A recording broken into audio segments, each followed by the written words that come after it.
श्री शिवाय नमस्तुभ्यम, हर हर महादेव, जय महाकाल। कैसे हैं आप सभी लोग। देखिए अब आ गया है सोमवती अमावस्या का, और पूज्य गुरुजी ने कहा कि ये सोमवती अमावस्या का दिन कोई आम दिन नहीं होता है। ये वो दिन होता है जिस दिन जितने भी ग्रह होते हैं, जितने भी देवता होते हैं, वो सभी देवता मिलकर के भगवान शिव का अनुमोदन करते हैं, उनकी प्रार्थना करते हैं। और जो भी शिव का भक्त इस दिन पूरे सच्चे मन से भगवान शिव से जो भी मांग लेता है, उसकी बड़ी से बड़ी कामना पूरी होती है। सोमवती अमावस्या के दिन करने वाले ऐसे 4 महा उपायों के बारे में आज के वीडियो में हम बात करेंगे, जो कि आपकी समस्त कामनाओं की पूर्ति करेंगे। गुरुदेव ने कहा अगली अमावस्या से पहले आपकी वो इच्छा जरूर पूरी होगी।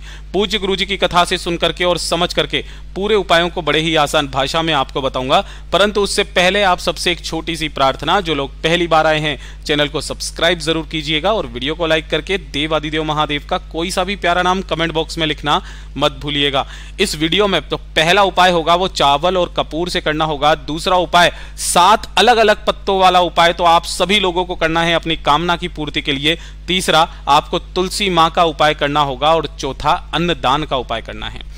सबसे पहले बात करते हैं पहले वाले उपाय की। देखिए पहला वाला जो उपाय है आप सभी को पता है, चावल और कपूर वाला उपाय है। ये वो उपाय है जो कि आपके घर की सारी समस्याएं तो खत्म करता ही करता है। अगर आपके घर में किसी भी तरीके का कोई दोष है, चाहे पितृ दोष हो, वास्तु दोष हो, कालसर्प दोष हो, उन सभी दोषों का दूर करके आपके घर में खुशहाली भरता है। तो आपको ये वाला उपाय तो अमावस्या के दिन रात्रि के समय अपने घर पर चुपचाप रूप से कर लेना है। देखिए आपको मात्र एक कटोरी इस तरीके से लेनी है जिसके अंदर आपको चावल भर देना है। ठीक है, आप दोना ले लो, कोई दिक्कत नहीं है। चावल कोई जरूरी नहीं है आप कैसे भी कणी वाले चावल ले लो, चाहे कैसे भी ले लो, कोई जरूरी नहीं है कि आप मतलब पूर्ण चावल के दाने ही लो। ठीक है, इस तरीके से एक कटोरी में चावल लेना और थोड़े से 2-3 टुकड़े आपको किसके लेने हैं, कपूर के लेने हैं। इस चीज का ध्यान रखना।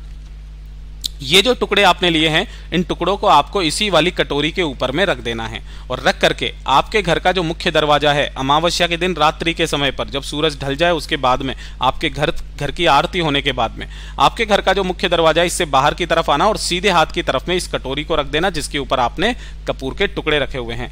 ठीक है, और अपने पितरों का स्मरण करके अपने घर की सुख शांति समृद्धि की कामना करके इन कपूर के टुकड़ों को आपको प्रज्वलित कर देना है, जला देना है कुछ इस तरीके से। जब ये कपूर के टुकड़े अच्छे से जल जाएंगे ना, मतलब पूरी रात भर आपको इस कटोरी को यहीं पर रख करके छोड़ देना है। दूसरे दिन जब आप उठोगे, जब एकम तिथि लग जाएगी शुक्ल पक्ष की, उस दिन आपको क्या करना है, सुबह सुबह में ही नहा धो करके जो जले हुए चावल रह जाएंगे, देखिए जो आसपास के चावल होंगे वो तो जल जाएंगे, बाकी के आसपास के जो रहेंगे ये थोड़े से साबुत रह जाएंगे। आपको इसे किसी भी काम में नहीं लेना है।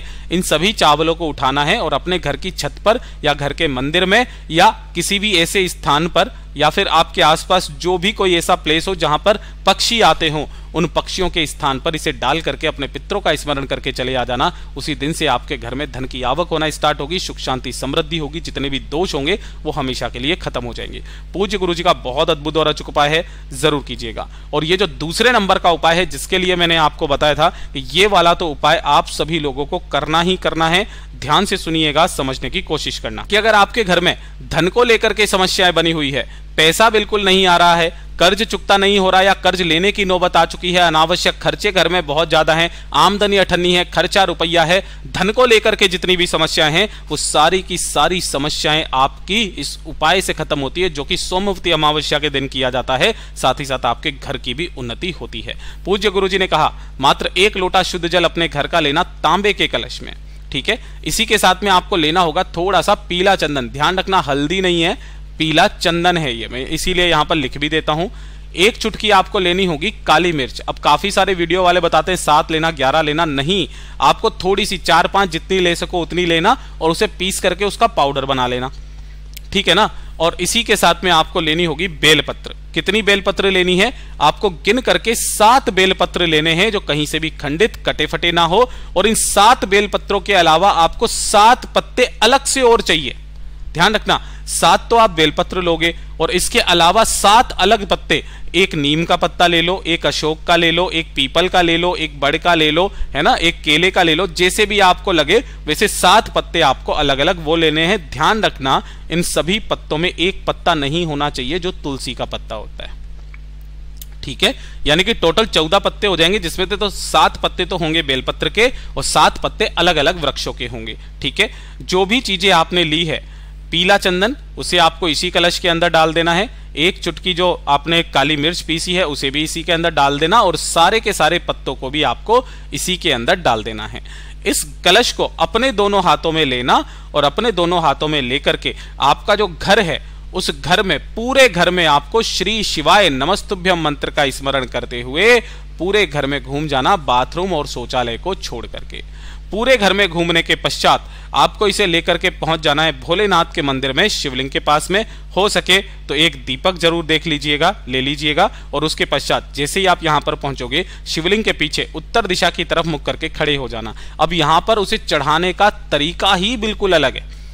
पूज्य गुरुजी ने कहा जो पूजा पाठ अर्चना करना है वो पहले कर लेना अमावस्या के दिन किसी भी समय पर, और उसके बाद एक लोटे शुद्ध जल को दोनों हाथों में पकड़ना जिसके अंदर समस्त चीजें डाली हुई है, अपना नाम और अपना गोत्र बोल करके इस संपूर्ण जल को आपको शिवलिंग पर समर्पित करना है। परंतु एक चीज का ध्यान रखना, धीरे धीरे करके जब आप जल समर्पित करेंगे तो इस कलश में आपको मात्र थोड़ा सा जल बचा लेना है ना, बाकी संपूर्ण जल आपको समर्पित कर देना है। उसके अंदर जो भी चीजें हैं उन सभी चीजों को भी निकाल करके शिवलिंग पर अपनी कामना कह करके समर्पित कर देना।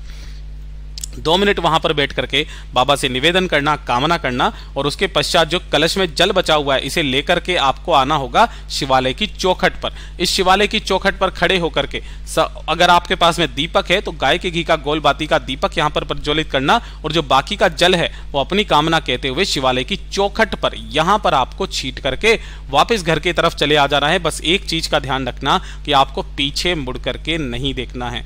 पूज्य गुरुजी ने कहा जैसे ही आप इस उपाय को करके जाओगे आपके घर में धन की आवक होना स्टार्ट हो जाएगी।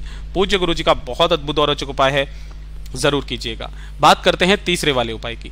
तीसरा वाला जो उपाय गुरुदेव ने बताया कि अगर आपकी कोई मनोकामना, कोई हृदय की बात, कोई इच्छा पूरी नहीं हो रही है, आप उपाय कर करके थक चुके हो, तो ये सोमवती अमावस्या का दिन है महाराज। इस दिन आपके द्वारा किया गया एक उपाय आपकी बड़ी से बड़ी कामना की पूर्ति करता है। पूज्य गुरुजी ने कहा कि अगर आपकी कोई कामना पूरी नहीं हो रही है तो मात्र 1 लोटा शुद्ध जल अपने घर का लेना तांबे के कलश में।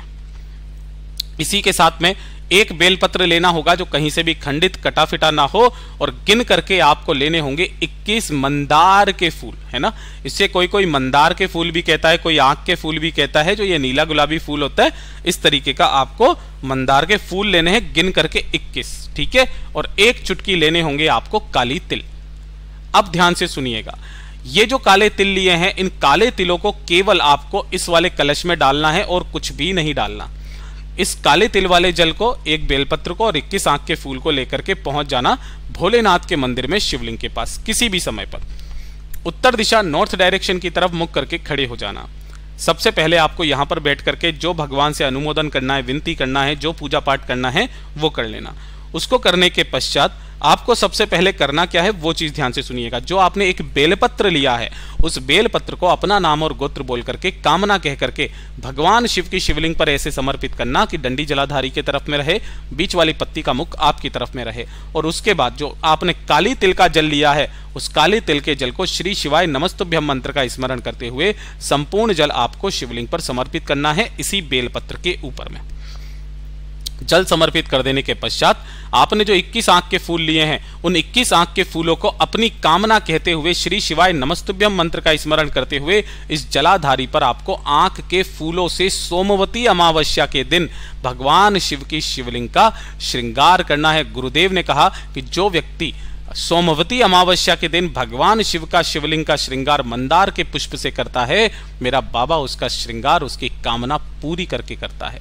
पूज्य गुरु जी का ये वाला भी उपाय बहुत ही ज्यादा खास और अद्भुत है, जरूर कीजिएगा। अब बात करते हैं चौथे वाले उपाय की, और ये जो चौथा वाला उपाय है आप सभी को करना है। देखिए, गुरुदेव ने कहा कि अगर आपके घर की स्त्री इस वाले उपाय को करती है, या फिर आपकी घर की स्त्री जिस पीपल की पेड़ की पूजा करती है, जिस पीपल की पेड़ की वंदना करती है, उसी पीपल के पेड़ के नीचे अगर अपनी कामना कह करके मात्र एक घी का दिया गोल बाती का लगा करके अपनी कामना बोल करके चली आ जाती है, और इसी सोमवती अमावस्या के दिन शिव शक्ति के नाम से वो जो भी चीज दान करती है उसका संपूर्ण भाग उस जीव के खाते में जाता है, वो जीव तृप्त हो जाता है, फिर उसको सीधा बैकुंठ की प्राप्ति होती है। पूज्य गुरु जी का ये भी बहुत अद्भुत और रोचक उपाय है, जरूर कीजिएगा। और 5वें नंबर का उपाय आप सभी को करना है। देखिए, गुरुदेव ने कहा कि अगर आपको मान सम्मान की प्राप्ति करनी है ना, आपको मान सम्मान नहीं मिल रहा है, जिस जगह आप काम करते हो मोहल्ले में, सब जगह आप चाहते हो आपकी ख्याति प्राप्त हो, मान सम्मान हो, आपको इज्जत दी जाए, या फिर आपके शरीर में किसी भी तरीके की कोई बीमारियां हैं जिसकी वजह से आप काम नहीं कर पाते हो, तो एक छोटा सा उपाय, इसे तो आपको कभी भी कर लेना है। देखिए, आपको मात्र एक तुलसी की डंडी लेनी है। तुलसी की डंडी ना मिले, तुलसी का पत्ता ले लो, तुलसी की मंजरी ले लो, कुछ भी ले लो, ठीक है। और इसे लेकर के अमावस्या के दिन या जो एकादशी पड़े उस दिन पहले से ही तोड़ के रखना। एकादशी के दिन इसे छूते नहीं है, तो पहले से ही आप तोड़ करके रख सकते हो और अपने नहाने की बाल्टी में इसे 21 या 11 या 41 या 51 बार घुमा करके उसी जल से आपको स्नान कर लेना है। पूज्य गुरुजी ने कहा आपका मान सम्मान होना तय है और आपके शरीर की समस्त बीमारियों का खत्म होना भी तय है। पूज्य गुरुजी के सभी उपाय बहुत ही ज्यादा खास और अद्भुत है, जरूर कीजिएगा। वीडियो पसंद आए तो लाइक जरूर करना, चैनल को सब्सक्राइब जरूर कीजिएगा। मैं आपसे मिलता हूं अगले वीडियो में, तब तक के लिए ओम नमः शिवाय, हर हर महादेव, जय महाकाल।